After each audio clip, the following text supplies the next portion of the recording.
తెలంగాణ వ్యాప్తంగా ఆర్టీఏ ఆఫీసుల్లో మెరుపు దాడులు చేసింది ఏసీబీ. మారువేషాల్లో వెళ్లి డెకాయ్ ఆపరేషన్ చేసింది.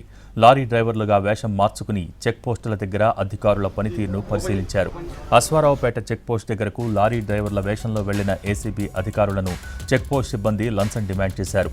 ఒక్కో వాహనం నుంచి అనధికారికంగా ₹100 వసూలు చేశారు. వారిని రెడ్ హ్యాండెడ్గా పట్టుకున్నారు ఏసీబీ అధికారులు.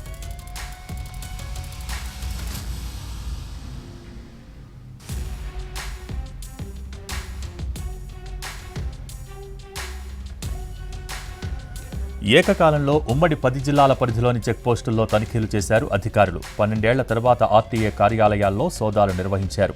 ఆదిలాబాద్ జిల్లా జైనాథ్ మండలం బోరా చెక్పోస్ట్ దగ్గర కూడా భారీ మొత్తంలో లెక్కల్లో లేని ₹11,000 నగదు సీజ్ చేశారు. ఇద్దరిని అదుపులోకి తీసుకుని విచారణ జరుపుతున్నారు.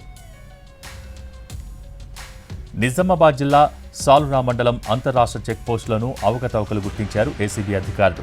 ఏసీబీ డీఎస్పీ శేఖర్ గౌడ్ ఆధ్వర్యంలో నిర్వహించిన తనిఖీల్లో లెక్కల్లో లేని ₹13,500 సీజ్ చేశారు. సంబంధిత అధికారులపై చర్యలు తీసుకుంటామన్నారు.